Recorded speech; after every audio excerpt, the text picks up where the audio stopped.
All right, so we're going live. If everything's working correctly, we're on Facebook. We're even on YouTube as well. And I'm here with Nate Morse. And Nate is he's a good friend. He's obviously a teammate, trains jiu-jitsu. He's out of Palm Jiu-Jitsu in Saginaw. And I'm excited to have you on, Nate. I know we were supposed to get together, and we had to reschedule a couple times, but I'm glad we were finally able to make it happen. So welcome. Thanks, David. Glad to be here. No, what, brother? So let's get right into it. I'm excited because you have it's not a simple answer of like I'm a realtor, I'm a sale, so let's go into what you do for work and how you got into it. Okay. Yeah, so they're more of hiring us to solve a problem.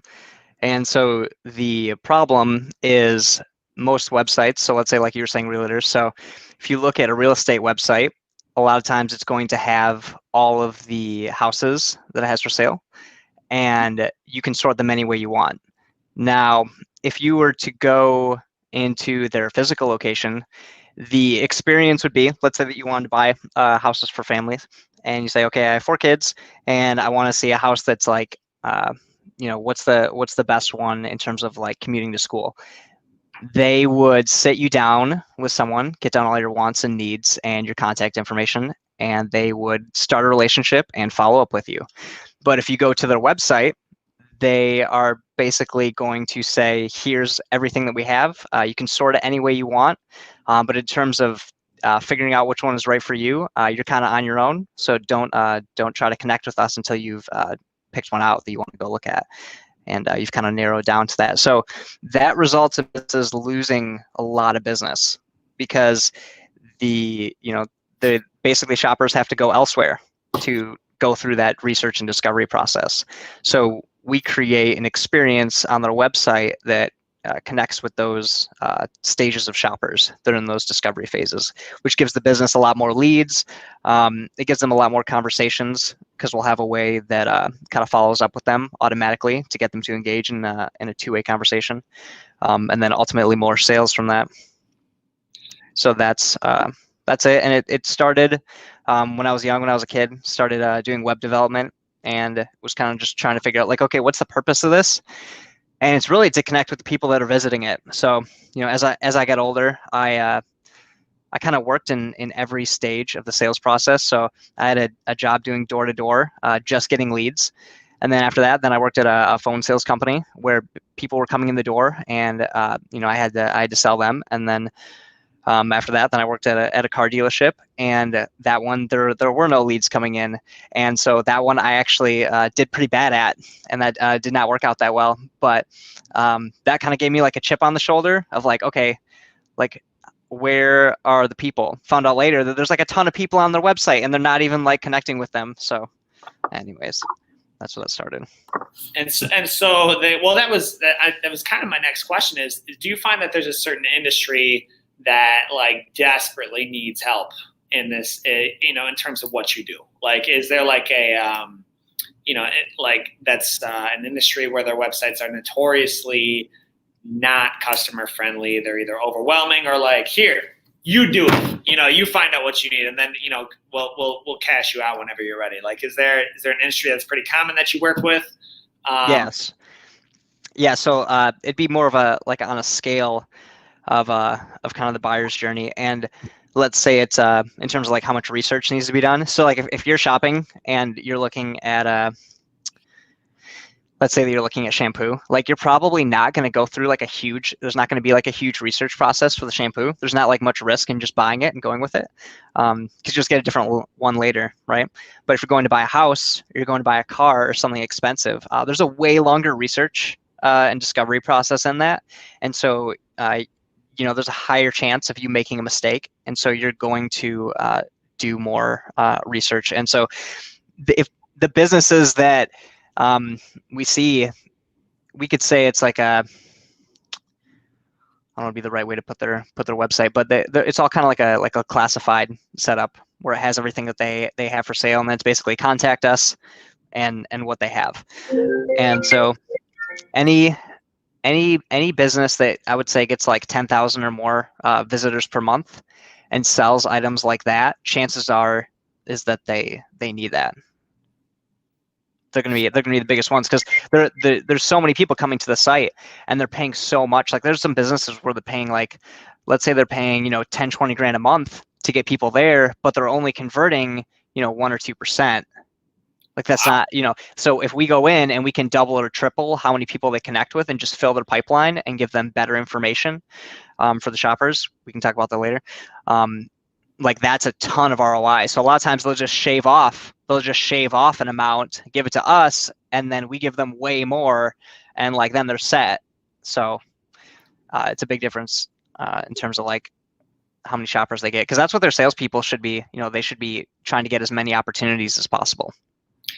Yeah, I think there's a lot. I think that's where paid. You mentioned paid ads a little bit, and paid ads yeah, they work. But and I see a lot of your content. It's all like, oh, we're not getting enough leads. Let me throw more money at the problem. And it's like, wait a second. Like I know, and I didn't know that. I mean, 1 or 2% is. I mean, that's. So it's for websites. For those companies, it's for the websites. If you're talking about like landing pages, a good landing page should convert at like 50% or more. So yeah, that would be terrible. But yeah, okay, gotcha. But yeah.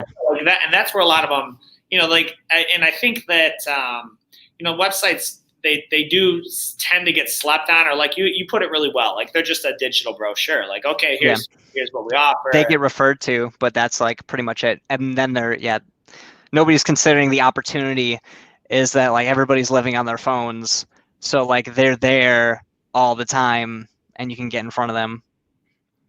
So you're either spending money and losing out on it, or you're just losing out on opportunities and it's just low hanging fruit. There's just no reason like not to. They and how long? So obviously you own, and what's the name of your company, Nate? Journey Convert. Journey Convert. And how long has Journey Convert been open? We've been open for a little bit over 4 years. I started February of 16. I have to see, it's on my LinkedIn. Journey Convert. So you've been open 4 years, but you've been doing this. I mean, you've been doing web design, been around startups since you mentioned like you grew up doing it, right? You did it with your dad, and there's some incubators in the area. So yeah, when I was a kid, I did the web development, and then there were some incubators in the area. And when I was doing sales, I was reading a lot of sales books, and so that got me into a lot of like business development books. And then there were startups in that area because there's an incubator called Incubate Labs in Midland. And I was there all the time talking to the startups, and so I just saw it just all had to do with trying to take your buyer's journey and then like their buying process, and then taking your selling process and like putting them together, and then what are those micro moments that we can connect with them and help them get to the like that next step. So what is the we talked about this a little. So everybody treats it as a checkbox, but anyways, they a little bit. We talked about this a little bit. A little bit earlier. And what type of formal, and I'm using the word intentionally, formal education do you have for your field, and what's your opinion on that? Okay, so formal. So I didn't do so great at high school, so I wouldn't count that.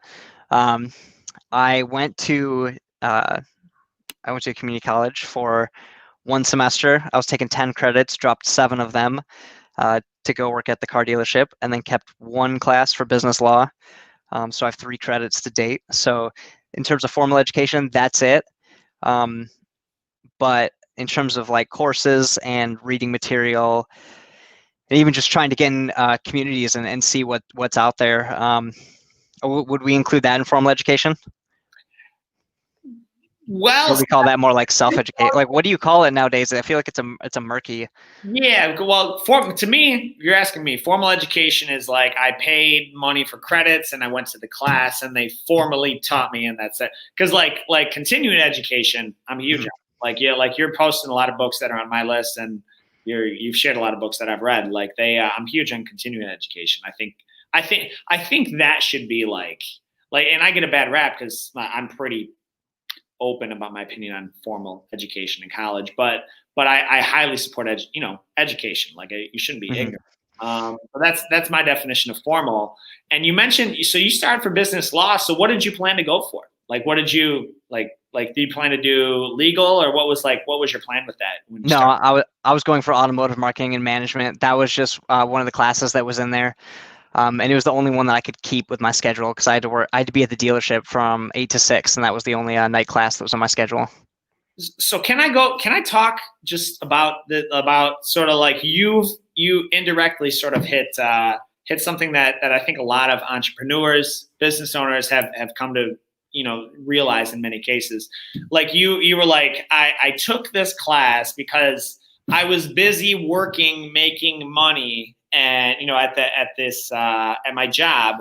And so like it was just fit. So it came down to make a decision of, do I spend money for the education and sacrifice my potential income?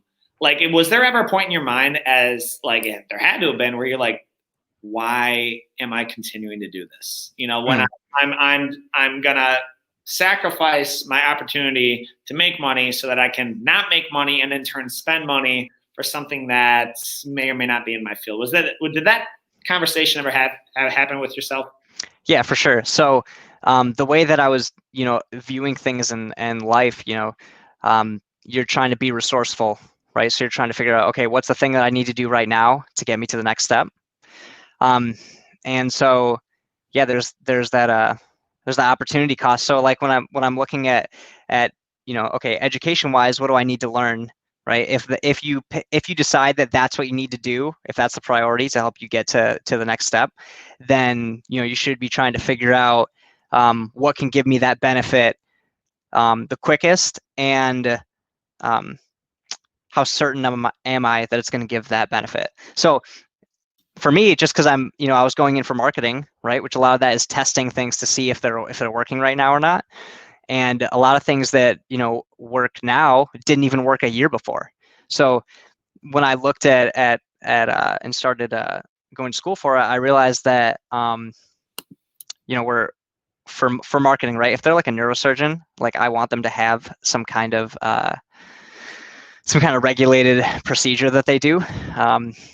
But like if it's marketing, and the teacher isn't actively marketing and keeping a pulse on what's working and what isn't, and then if that book, everybody's using the same book, and like that book had to be vetted and then put out like a few years later, and then when you spend all this time and money, and then you get out of school, and then they're like, okay, now go try all this stuff that like you've been looking at for like the last 4 years, like you're in a different market from where you were before. Like all the industries are going to be the same.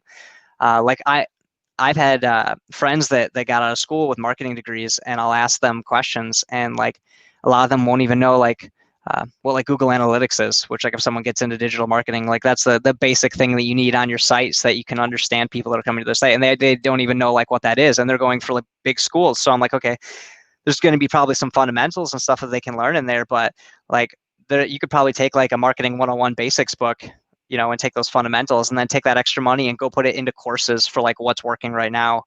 And that might work out different for you. But again, that's just for someone who is trying to be resourceful and pursue a, life purpose that, is based on you standing out.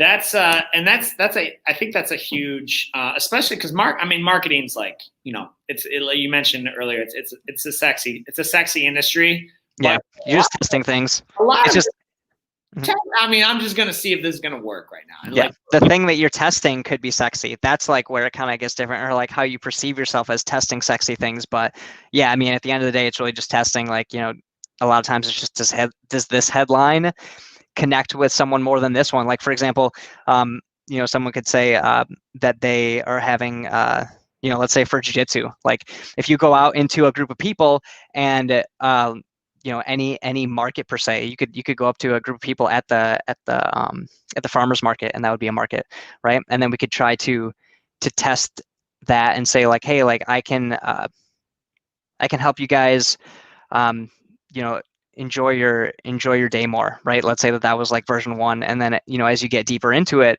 maybe you're like, hey, like with jujitsu, I can help it so that at your kid's birthday party, you get up out of the chair and you go hang out with them versus just staying in the chair because of all the hassle that you have to go through. Like, so stuff like that is really what you're trying to test and get skilled at.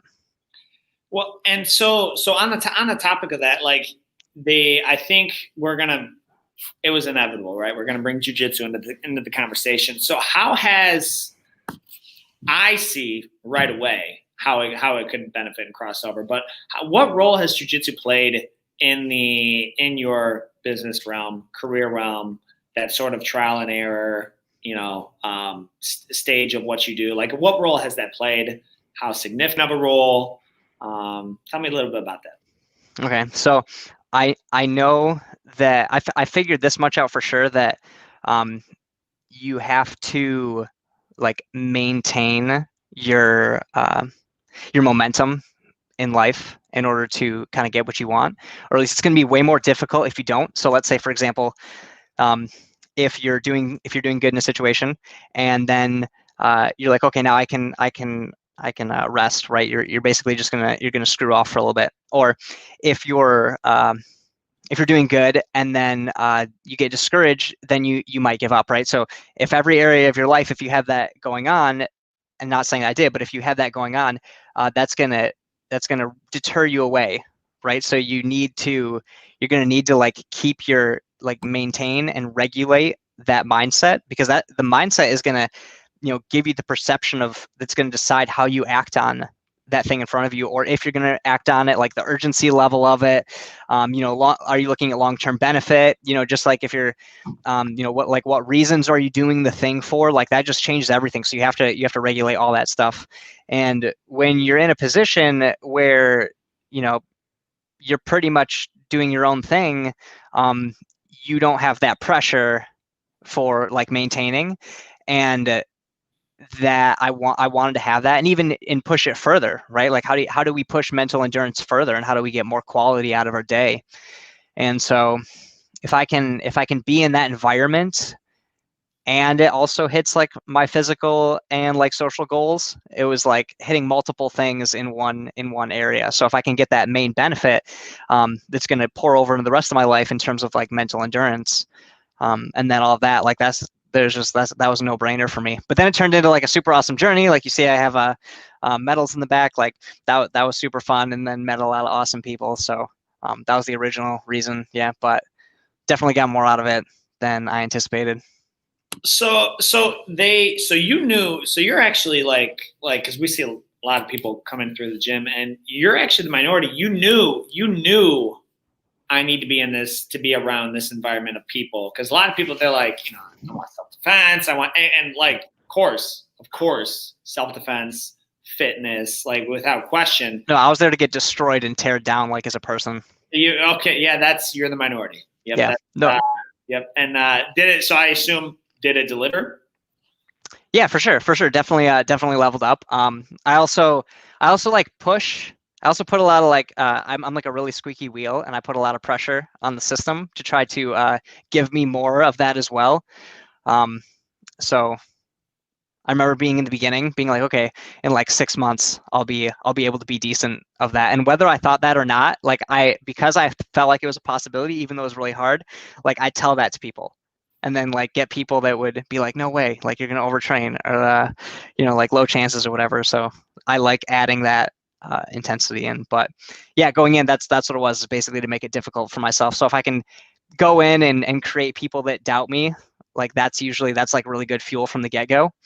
So if you just add a little bit of that in, and then have that that was kind of the tone and environment I was trying to set for myself whenever I walked into it. Okay, hang on, wait a second. So you came out of the gym, and you were like, you announced, you were like, yeah, I want to get, like really good, or at least like some solid fundamentals in under 6 months, and feel like I know what I'm doing. Yeah, I looked at the welcome pack at Palm, and I looked at like the requirements to be a blue belt, because I was a white belt. And so I was like, okay, like it looks like if I go every single day for 6 months, I was like, I'm going to be a blue belt. And so I walked up to him, and I was like, hey, this is what I'm going to do, and I'm going to be there then. I was like, it says 2 years, But so that was it. And then I did. And then I went every single day. I didn't end up being a blue belt because once I competed, I was like, okay, I don't really care so much about the belts anymore. Like I want to focus on the competitions. These are way more fun. But yeah, so I just wanted to give that expectation and then like hold that temperature, right? You're trying to set like that temperature in that area. That's fascinating. So how long were you a white belt? Would have been, let's see, if I were to join, it would have been like a year and 4 months. Okay. Because I got my blue belt at nationals, and then I started in February of the year before. Gotcha. And so now was there like, so you mentioned you quit caring about the belts after your first tournament. Mm-hmm. What changed in your mindset? Well, because if I'm like trying to race through the belts and like begging to get the next belts, like I'm not going to do that good in tournaments. So like I'm just going to like let the belt thing happen on its own, and I'm just going to focus at like winning tournaments. Because standing on the podium, like the belt's sweet, right? But like standing on the podium is way cooler because belts, like people change all the time, right? Like you might be like, right, like you might be a blue belt one day you walk in and then like a purple belt the next day, but like if you can be like, hey, like I competed with the best in this group, I don't know, it's just a different feeling. It's just a different feeling. Yeah, I always say tournaments don't lie. You know, tournaments don't. Well, the best. I think you're winning. Like the belt isn't really winning. Yeah. Like there's no bracket, right? It's all to a degree, you know, like you're gonna get it at some point, but like not everybody can win. Yeah, well, that's valid, and I always remind our team as well. I was like, guys, like, there's 5 belts. Don't be in a hurry. You know, first off, don't be in a hurry because like you gotta get a little discouraged. But like don't be in a hurry because you get to like a point and there's only so many belts. And then like and I tell everybody, how would you feel if I like just threw a black belt around your waist after 6 months? You magically better? You got like superpowers? There's something like in the belt that like like no. So just be the best grappler you can be for however long you've been training, and I, of course, personally, tournaments are the best way to gauge that. Like the best grappler doesn't always win tournaments, like some people don't compete well, but it's at least a gauge, like it's creating a format, similar age, size, weight, like the rank, and it kind of lets you know where you're at. And I don't want I don't want anyone to pull punches. I want to know like if I'm below par, I want to know that. If I'm doing okay, I want to know that as well. And I didn't know that. I didn't know that. I knew obviously you were a very fierce white belt competitor. But I didn't know you were like, yeah, I'm going to get my blue belt 6 months. That's yeah, that was like week 1. I was like, I already know the recipe for success. All I got to do is like maintain myself, show up all the time, try to figure out at all times, like what's the priority challenge? Like, where's my biggest weakness, and trying to always focus on that. So it like how hard something is like shouldn't matter at all. That's the weird point. Like, I don't think how hard something is should matter because like there's lots of hard things, and it's more like just like figure it out and go for a path and then just believe in that and then get cocky about it. What was Coach Carl's response when you said that? I think he said that I had to have the practical ability. So he's like, you may be here for that amount of time, but I don't think you're actually going to be that level. Which is fair. Like, I love how he's straight up with things. Like, that's like a big reason that I go there is because I like getting that just straight up. Yeah. No, he doesn't. Yeah. He doesn't mince words. But you don't realize it. Like, everybody that starts is still going to be about the belt. They're going to feel that for a little bit. You can't really, this won't, I don't know if this will change anybody and that's just starting out. I think you have to learn that one the hard way. That might just be me though. Like I'm pretty hard-headed sometimes. I mean, to me, it was so far off, like, cause my goal was black belt. Like I was, me too. I was like, boom, this is the beginning of a journey to get this accomplishment. Yeah. My goal was black belt. And to me, it was just, that was it. There wasn't like, I didn't set goal like first goal is blue belt. Like, no, my goal is black belt. And like all the other belts were semi-negligible, within reason. But like, and then you get a stripe, it's a good feeling. But I was never, now granted, how old were you when you started training? It would have been 24. Okay, so I was 19, and like the 19-year-old David is might as well have been from another planet than who I am now, largely due to jiu-jitsu. But like, like I just didn't set goals like that. I was like, I knew I'll get a black belt as long as it takes. I'll get there, and it doesn't matter.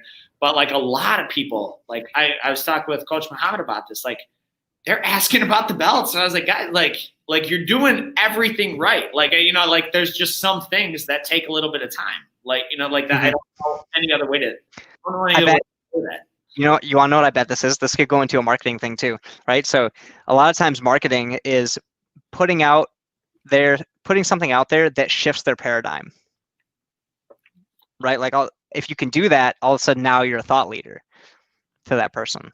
So how would you shift I'm glad you brought that up. How do you come up with content or thoughts or topics to shift someone's paradigm? Good question. Okay, so throughout the day, there's different things. So throughout the day, I'll have like a Google Doc open on my phone, and I'll just be like putting down topics, like any thought that I have that comes in, and then later when I need to go write, like I'll just look at that and pull a situation out of that. Because what you're doing, you're taking out, okay, what's the problem or situation here? What's the lesson? And then you write like a story around it, something that's compelling them, right? So you do that, and then for like business wise, let's say you take your let's say we're talking to you want to find a specific kind of jiu-jitsu student, like what's the mistake they're making, right? And that might even be they're thinking a certain way, like what's the mistake they're making, what's the pain of making that mistake, what's the solution, and then like what's the benefit. So if you can help them just see that other side, like that has to do with mindset again. If you can be around something like that shifts that, like all of a sudden you change your approach. And I mean, that's pretty much what most things are. If you look at principles of things and laws of physics and whatnot, if you can just change how you react to things and what you do with things, like that's just the equation of what you get out of it. I will compliment you. Your stuff is very well written. Your copy is cool. Very like, and I see a lot of copy, right? Like I see a lot of copy, and I'm like, man, that's a good hook. Man, that's it. Like it's well written. It's engaging. Like even and there's like I had no idea. Like when I heard like what first a copywriter was, and this is all like pretty technical, but like I heard first what a copywriter was, I was like, what, like a copyrighted logo? Like what do you like? And then it's the person who just writes things to keep people engaged, because like we're talking about videos keeps people's attention, and but text. Like I can't even get my wife to read some of the stuff. I was like, hey, can you read this for me? Because like my grammar is garbage. But like and she's like, she's got about. I got to get her in a paragraph. If she reads a paragraph, I did a good job. People don't want to read.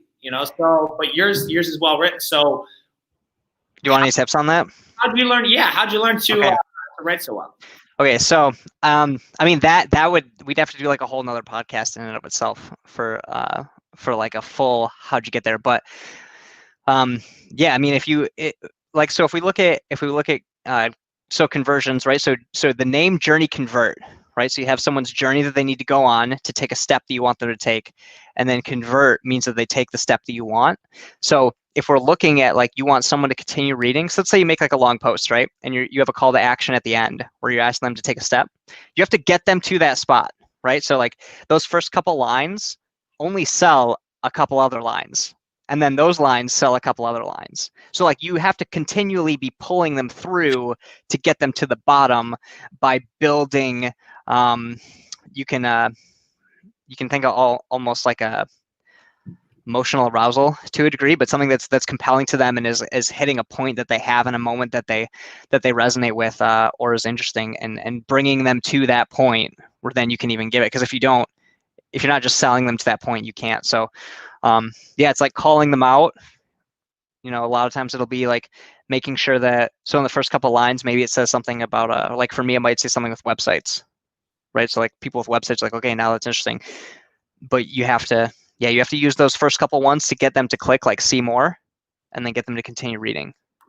It's So like, if you could splice, if you could like outline it, you'd have to be like, okay, this has to be a hook that's into here. Like if you were to be like, okay, every single piece of this is like a series, and each like portion is like a Netflix episode. Like you have to sell each next episode, or like it's not going to work. Like they're whatever point like they stop getting sold at, like they leave. So you have to bring them to that, and then that continues through the entire journey has to convert across each point, and that's it's that's what like you need.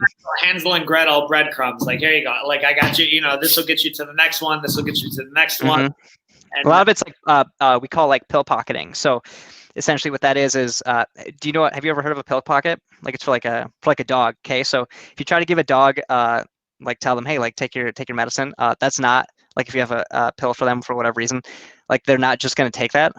They don't like them. So a pill pocket is this cool little pouch that's designed where you put it inside and then they eat it and it goes down great. So you give them what they want, right? And what people want is to feel, and then you sell them that and what they need together.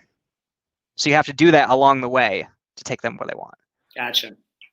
And that's the you know, that's the trickiest thing. That's probably the most exasperating.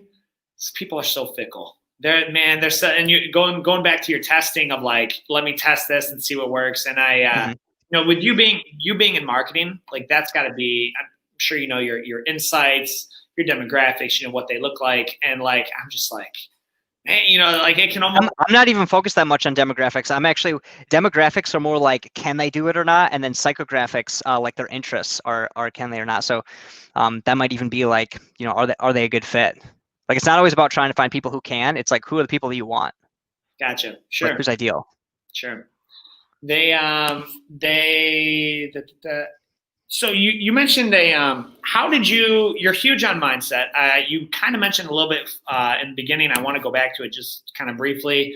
You're like, people tend to, depending what hand they get dealt, they can go one of two ways, right? So if they do something, let's say they're doing well, you know, in whatever industry, and you're like, cool, you know, like I can take it easy for a little bit now, or they that's one natural inclination. The other is you're getting dealt with maybe a garbage hand this time around, and like just it's too hard, I give up.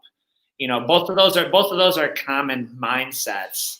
And so what do you do? Like, what do you do, or what advice would you give to somebody? Because I agree, like what got you here won't get you there, and you need to stay stimulated. It's still wild to me that you knew jiu-jitsu would do it, having never done jiu-jitsu before, but like oh, I listened to a Jocko podcast that may have helped a bit. Oh, okay, well, yeah. Oh, yeah, so but you knew like I need this constant stimulation of you know, promoting me to growth. So what advice would you give to somebody to not fall into those pitfalls of a less than ideal mindset? Okay. So yeah, so I would say that like you have to, the biggest thing is like noticing where you're at, like in the moment. So like, and then, you know, you have to be committed to dealing with it. So if you let's see, how do we word this? So you basically have to decide like, what are you going to do when certain situations happen like ahead of time? So like, what are you going to do with your losses? Like if that's you and that's how you approach life, and like things aren't happening like how you want, like to a degree, you know, everybody, like nothing's really happening exactly how people planned. You know, it's all this weird like pathway to kind of get where you want. But you need to realize like, what are you doing? So like the next time that you come, like, right, this is what, 5 p.m. Eastern on Saturday. So like whoever, all the people that are watching this, like the next moment in life that you have, like, what do you do with what it's giving you? Like if you can take that, so like if it's a good situation, right? Okay, you realize that now you're in a good mindset and you have momentum, which means that if you go tackle something else right now, like you're in a way better state to be able to do it because of your level of confidence, right? And then if you're like, okay, something just happened and now I'm in like a crappy state, and then if you let that become a trigger for you to create a habit of you doing, you know, something that's seeking comfort, like that's just what you're gonna do. And like if you were to like define like what you want in life and then be like, okay, who's that person? You know, are those things in there or not? And then you got to make the choice of what do you know, are you going to be the person, which means that you have to make the hard decisions in those micro moments. on this life journey. I could not agree with that more. In fact, I made a video about that a while ago. Like it was just everyone's got they've got this picture of what they would, and mine was more like traumatic moments, like someone puts a gun in your head, and we'd like to think we're going to react a certain way in whatever convictions that you claim to hold. Mm-hmm. But they have to be. It has to be. That's like people thinking they can fight, and then you watch the people. Anyways. Yeah, but I cannot agree more. You have to make that decision ahead of time. You just have to. Because if you wait till the moment comes, and then whatever you're emotionally feeling, I don't personally like. I'd like to think I'm not emotional. I don't want to be driven by emotions. I still do sometimes. Ask Amanda. Mm-hmm. I want to dictate my actions and not let them sort of be tossed around by whatever emotional feeling I'm feeling. Yeah, and then speaking of that, like let's hack it a little bit more. Okay, so we look at like Zig Ziglar and stuff, right? And he's teaching you like how to be good in the moment, but like how do we strategically do that? Okay, so there's a book called Psycho-Cybernetics. I wrote about it for a little bit. It's actually super good. So let's say for example, you can like hack your emotional state and then go into something. So let's say that I'm going to go write a post and I'm not feeling in like the best mood, but like I can go and relive like some kind of jujitsu moment, right? And then bring that into there, and I'm in a different state because of it. Or you can like front load. Okay, so let's say that you're like, okay, this week, right? And planning is huge. Like my month, week, and days fit together like a puzzle. They're all connected. So planning goes along really well, and it's like strategic is not that good of a term, but it's like it's connected, so it works a lot better. It's less just like shooting. Man, I got taken off by that. What was the question again? Well, you were talking about psychocyber. You can hack your emotions. Oh, yeah. So if let's say that you're planning like, okay, so for this week, I don't know what some like result that you would want to have is, but let's say right, you have like, so for me maybe it's like, okay, I need to have like I need to get like 2 new clients this week or something, right? If I can do it where like, okay, like the first day, like I'm going to try to get one super hard that day. That's going to make the rest of the week perceivably better, right? Mm-hmm. So like, what are you doing to put yourself in that state where you're the most effective? So if you can like narrow down that zone where you're just a beast when you're in there, like how do you maintain that and put yourself there as much as possible? I think it's, what's it called? It's peak performance state, right? Peak performance state. You can actually. Is that a book? If so, I think I have it. I think it might be. It probably is. Probably is one. Might be different though. There's you mentioned like you can trick your mind into feeling a certain way, and the reason you do that is because I fully support that. By the way, if I'm feeling like I'll I have a certain playlist. I have a competition playlist. I've got like whatever I'm gonna do. And because your mind can't differentiate reality from fact from fiction, and just take like there's this whole you can go into like if I mention the word Robitussin, okay, some people can actually taste it when you mention it, that's like, or if you go into describing like a real juicy orange, like you'll actually start to salivate, right? No, there's no orange in the room. So if you can trick that, I think that's a huge like that's like an even like someone watching this who's never done it, they're like, this is like voodoo they're talking about. But you can't do it, right? I mean, dude, we're made out of chemicals, right? So just like make yourself a thing that it reacts differently when something goes in there. Like if you have that ability, like dude, it's a game changer if other people are not even realizing it and letting it affect them negatively. Like you gotta learn, you gotta hack that.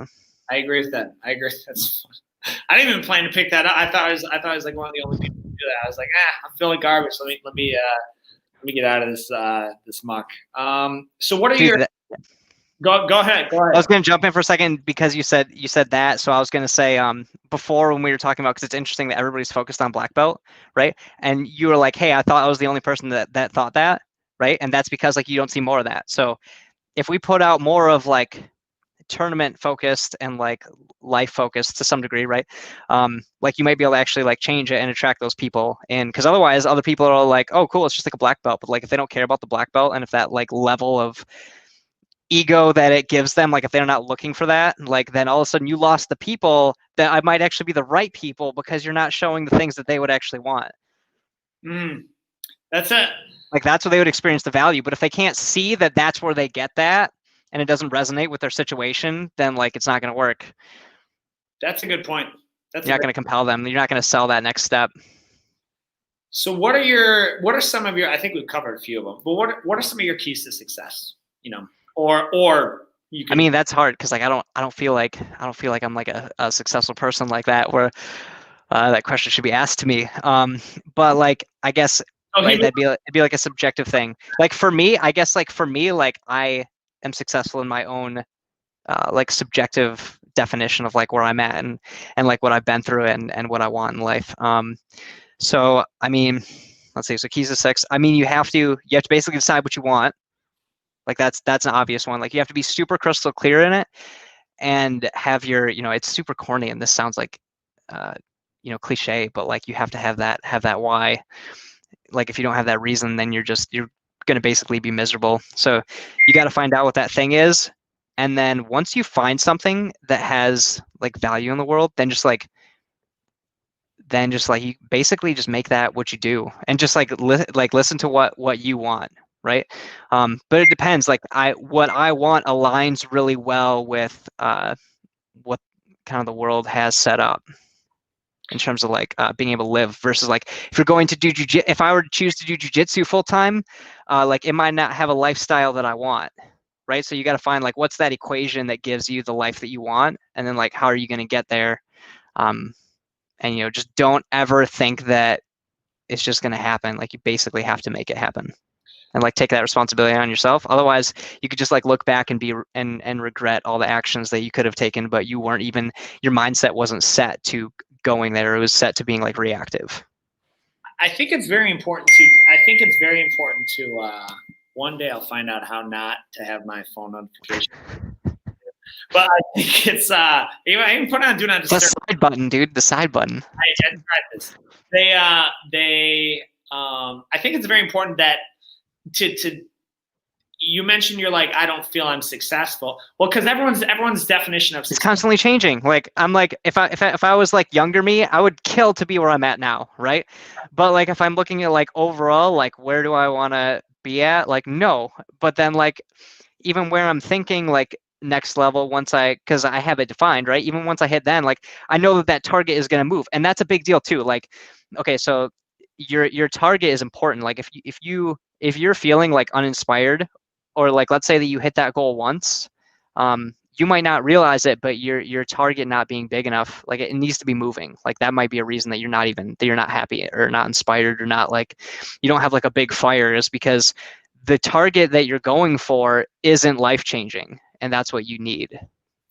I would agree with, having something to shoot for is key, but also like it's very a lot of people, like they don't really know like their definition of success. For instance, like I've got I'm one of 5 kids, and each of us have like might as well be 5 different humans. Well, we actually are 5 different humans. No, but they've got like our lifestyles are so drastically different, but each of us have a different, like I couldn't, if I paid them a significant amount of money to train jiu-jitsu a year, they wouldn't do it. Like they would be miserable. If I even, could do so. The recipe is like, the equation's like inside you. A lot of life, I feel like it's just figuring that part out. And that's the trickiest part. You would think, and it's something honestly, like it's something I've been struggling with, it's marketing, man. You just gotta test it. Like everything's testing. Well, I guess you could. I had this conversation I was talking with my sister at length. We stayed up till like almost 1 a.m. last night around the fire, and she was like, how did you know jiu-jitsu was it? And I couldn't really give her an answer. I was like, I tried to like quantify it a little bit. I was like, but at the end of the day, it really just felt right. Because it's the vehicle. How I felt when I left jiu-jitsu is exactly how I wanted to feel and I wanted to do that as much as I possibly could, you know. Mm-hmm. But like I understand my thing, my why is jujitsu.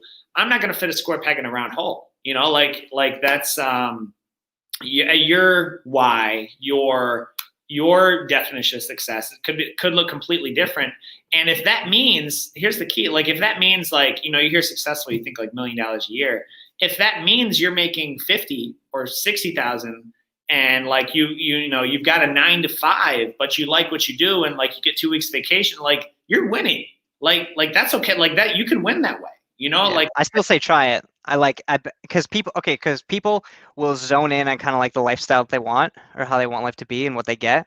But like, even once you get that, like you should still figure out, okay, what would make this better? Like what would make life, like how can I squeeze more of this and make like every day more rich? So like if you get to that level and like you're at that spot, like great, like that's gonna solve it. But like put yourself around more stuff that you want better, and like everybody wants to engage with life at a deeper level. So it should almost like never stop. There should be a degree of being somewhat unsatisfied and wanting something deeper, like at all times. I agree. I agree with that. It's that balance of contentment Mm-hmm. and drive. Because I think growth actually, like experiencing moments of growth is like very fulfilling. Sure. Like being content, right, gives you like that gives you that's like a good like mindset that gives you a good base to be able to interact with things. But you need both. So the next question is, let's see what we got here.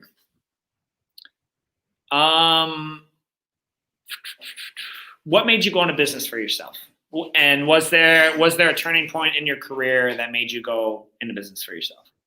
Good question. So let's see. I mean, when I was a kid, I was always trying to start businesses, like doing like lawn care businesses, try to program video games, clothing companies. So I think it was just like, I don't. It's kind of like always been something that I've wanted to do, but it's because it's something that grows. So like, I love like momentum and looking at like compound interest. Even like, so if you're like, you know, if you're listening to music every day in the car, like subconsciously that music is going to do something to you, right? But if you're listening to like audiobooks or podcasts or something, like that's going to subconsciously you're going to get benefit out of that. So I mean, business is really the only thing where you can do something in business and like you can keep growing the momentum. Because like if you're going like, you know, you have a job here and then like you have a job here, like you're not having any momentum that's creating an impact, versus even if you start it on the side and you're just growing it small over time, like you're doing your thing and growing it, and it's how you want. So, you know, principle wise and where it's going to grow and the vision that you have, like you get to have that on your own. So I think it's just cool to have something that's making an impact, and like gives people opportunities, and it just happens to end up being businesses. That's what you call it, I guess. That's just the word that we came with. They did, and you can answer this honestly. Like for me, did working for others, or maybe just like, did any of your past employers influence or push you to work for yourself just out of frustration, difference of opinion? For me, it definitely did. Yeah, for sure. Actually, a bigger portion. So, one portion that you're probably not expecting me to say is actually sitting, like when we're sitting around with people, like I hate hearing other people like complain about things. Like it puts me in this mood, and I like, dude, I can't do it. So like I'm trying to be growth focused, and so I'm trying to you know, go read books and have other people do big things in life, and it just was like I wasn't always finding people that were pursuing things super hard. So the environment wasn't it felt like I wasn't as effective as possible. It's almost like if you're going to school, right? Like you have to go with the course at like you have to go at their pace. You have to do it in the order that they want and go the pace that you want. And like if I don't believe that that's like the best thing for it, like I have like an internal struggle. And so like that's a big thing. So if I'm looking for growth and then I take ownership, like personal ownership, and then Yeah, if I take personal ownership of the business and all of a sudden like it I don't like how things are run or I don't think it can get the biggest benefit, like that's an issue and like I have to acknowledge that in myself. So yeah, people just do things differently. So it's okay though. Just I like to grow faster. I like to be more ambitious. I like to do things just different ways. That was for me. That was like one of just, and I'm not like saying any of us wrong, but for me, it's sort of when I worked. And other people love it. Like if you love it, like great. Like people, those you are needed. Like you are so valued and cherished. Yeah, I agree. I mean, we need both, right? But for me, it was like if I just see something being done, and I was like, it's not the way I'd be doing that, like. And for me, it's Right. like I like the freedom, the ability to make those decisions, and the thing is though, I'm willing to take the consequences too, like because like I can be like, oh well, I'll do this better this way, and then it comes back and like just it's an epic fail. I was like, that test failed. Like, okay, now I know, but at least like, the freedom to try it rather than like, here's your box, stay in it, don't go outside of it. I was like, that to me, it was like, man, I don't like it. And I never liked it, and yeah, it's usually where the side business came in to use that as an outlet. Exactly. So, something you did in your career that made like a lasting impact. It really could be anything. It could be taking the plunge, going to work for yourself, but something that made a lasting impact.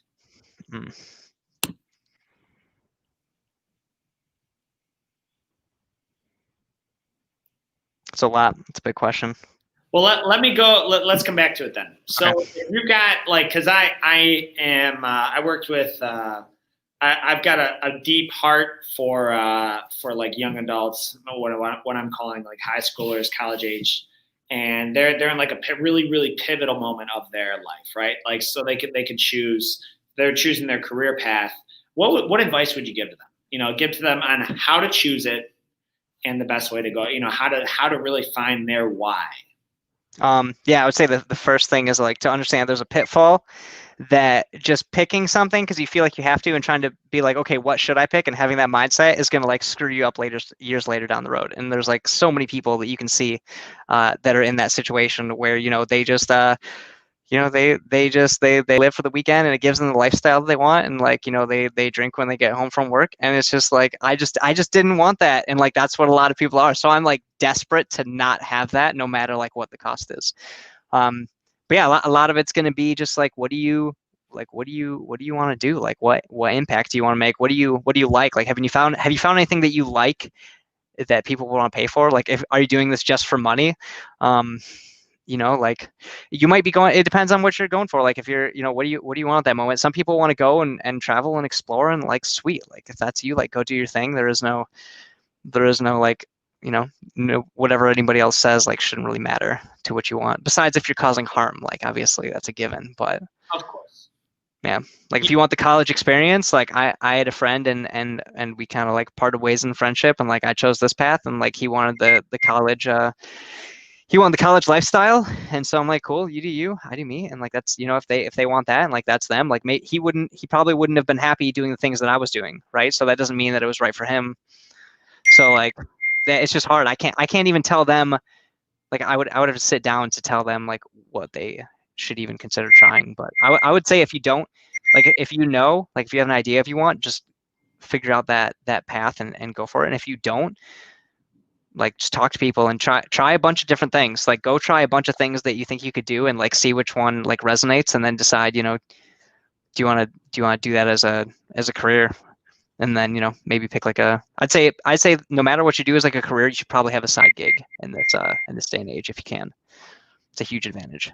Well, I would agree with that. And, That's a lot. That's a lot for people just starting out.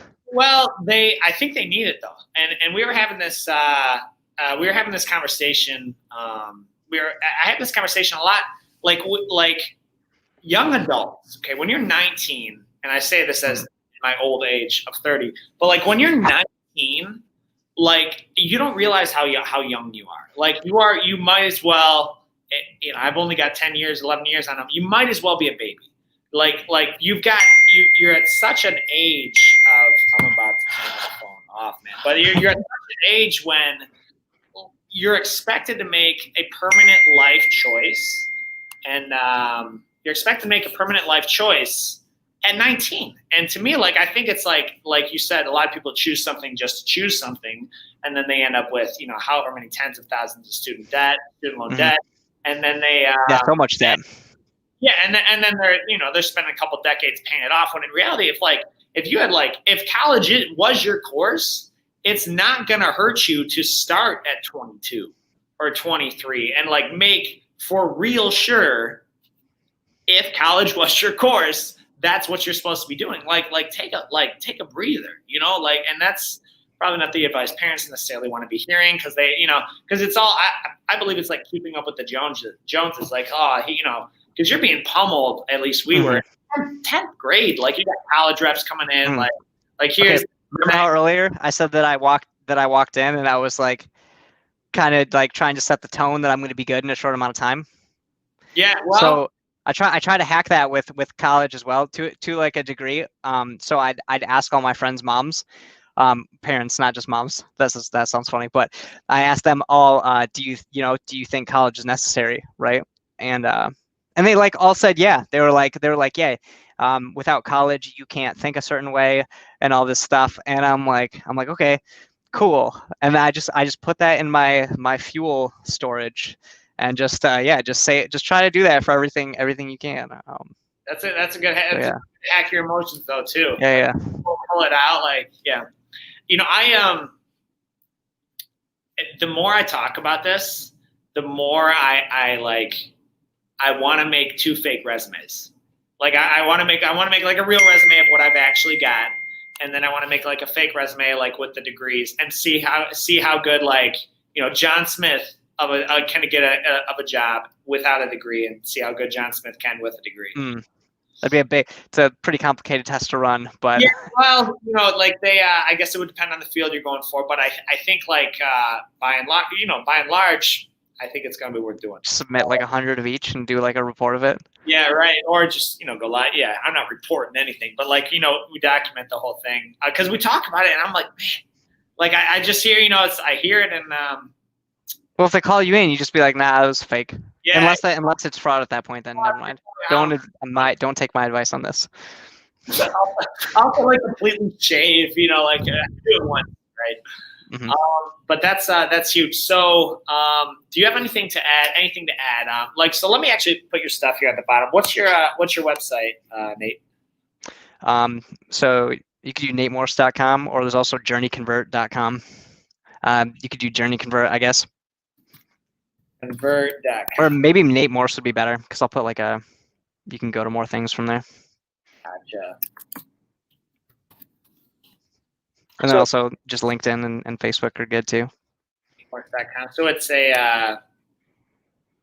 is, so you help them, you've got a personal site as well. No, I don't want a ticker. Yeah, I'm going to update it to be more Journey Convert focused.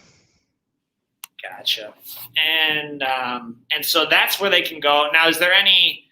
if you're actually going to put Journey Convert, you should put journeyconvert-journeyconvert.com if you're going to do it like that. Gotcha. Journey Convert.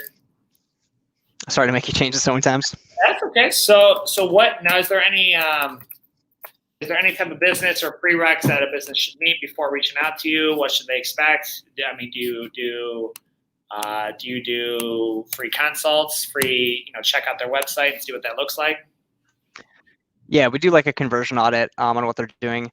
I would say, ideally you would want to have a decent amount of traffic coming to your site, or be spending a decent amount on ads. So at least spending like, a couple grand or more a month in ads, or probably get like 10,000 or more website visitors. That's like for our most ideal client. If it's just like strategy and you have some big thing, like if you want to set up a system where your Facebook or LinkedIn is reaching out to like 100 people a day and autopilot it and do all that outreach and stuff, we can talk about that too. But yeah, for the most part, yeah, if you have a website that gets a lot of traffic, a decent amount, or you're spending a lot on ads, those are the ones where we can help you get a lot more of your ROI. Awesome, brother. Well, Nate, I appreciate your time, man.